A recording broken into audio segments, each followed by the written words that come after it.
en arrière. Et vous faites 2 fois, c'est bon?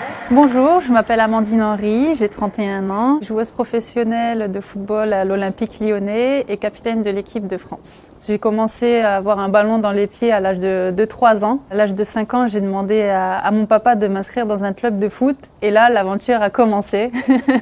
C'est là que je me suis rendu compte que j'étais une fille. Le club dans la ville où j'habitais à l'époque m'a acceptée et puis m'a fait signer ma première licence. Bon, bien sûr, j'étais forcément la seule fille de l'équipe, mais pour moi, il n'y avait aucune importance. Tant que j'avais le ballon dans les pieds, c'est tout ce qui m'importait. J'ai commencé comme ça jusqu'à l'âge de 11-12 ans où j'avais envie de voir autre chose, d'aller dans un club un peu plus compétitif. Et il y a un club qui me dit non, on ne prend pas les filles. Il y a une loi qui dit à partir de 14 ans, une fille ne peut plus jouer avec les garçons. Ça a été la première fois où je me suis dit, il y a une injustice. Et c'est la première fois que je jouais avec les filles. Alors au début, je n'aimais pas du tout parce que avec les garçons, j'avais quand même une spécialité qui était la différence. Et après, quand tu arrives, tout le monde se ressemble. Au final, tu fais partie des meubles en fait. Et là, tu dois montrer vraiment par ton talent. Donc oui, ça forge le caractère. On doit se battre 2 fois plus, travailler 2 fois plus. Et puis on se dit, est-ce que je vais y arriver? Il y a toujours des clichés où les filles vont se crêper le chignon, mais bon, on peut le dire pareil des garçons si on veut. Les garçons sont des bourrins entre eux, ils vont se taper dessus, mais pas du tout. C'est ce qu'il faut aussi dans une équipe. Il faut de tout, que ce soit aussi des différences de culture, de langage, de façon de penser. Ça fait évoluer en fait. Être professionnel, pour moi, ça voulait dire jouer dans des grands stades, jouer pour l'équipe de France. Mais je pensais jamais que j'allais pouvoir en faire mon métier en fait. Et quand sont arrivés les contrats professionnels, là je me suis dit waouh, là on est reconnu et on va pas s'arrêter là. Par exemple, quand on a commencé à avoir rien que nos noms sur les maillots, quand on a commencé à avoir un équipementier qui mettait des tailles féminines, là on s'est dit ah ouais, il commence à s'intéresser à nous.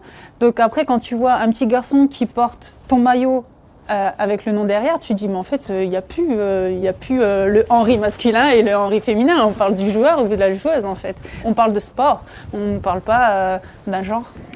6 fois, d'accord? Changer de jambe 6 fois. 2 fois par jambe. Le fait de gagner déjà, c'est d'avoir une équipe qui fédère. Parce qu'on peut avoir tout le talent du monde, si on n'est pas ensemble dans une équipe, ça ne marche pas, parce qu'on ne peut pas y arriver seul. Alors c'est vrai qu'à l'Olympique Lyonnais, on a énormément de chance, c'est d'avoir le président Aulas qui a fait depuis presque 15 ans, je dirais, tout pour le foot féminin, mais surtout pour son équipe féminine. Il nous met sur le même piédestal que les garçons, de s'entraîner sur des beaux terrains, d'avoir les meilleures installations possibles. Dans la compétition, le plus important est de participer. Ça, je suis pas trop d'accord, parce que quand on est compétitrice, on a envie de gagner. J'ai toujours eu ce fil conducteur dans ma vie. Tout est basé autour du foot.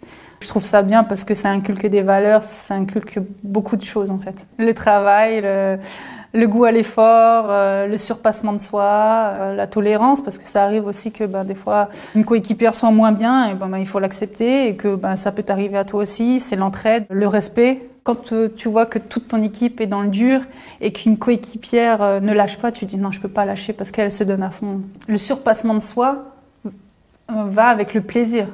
Tu n'as pas envie de te surpasser si tu prends pas de plaisir. Tu vas dire oh non, c'est bon, je lâche l'affaire. Alors que si tu aimes ce que tu fais, tu vas essayer encore plus, encore.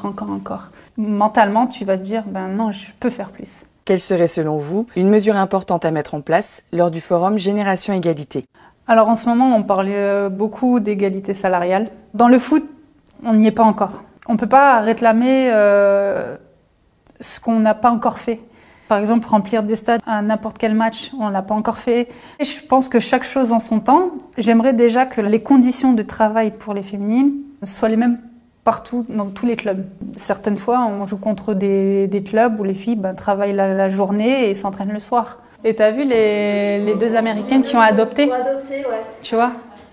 Donc je trouve ça trop bien, t'imagines? Tu fais ton métier, t'es épanouie, tu gagnes et en plus t'es maman. Mais alors là, t'es girl power. Je pense que la maternité, c'est super important parce que je trouve ça injuste qu'une femme doit choisir entre son métier et être maman. Ok, on peut être maman, mais pour l'instant, rien n'est fait autour pour rester maman. Parce que c'est pas tout de le faire, l'enfant, c'est aussi de suivre. Parce que les hommes peuvent le faire, mais pourquoi nous, on devrait s'arrêter et puis être considérés malades? On n'est pas malade.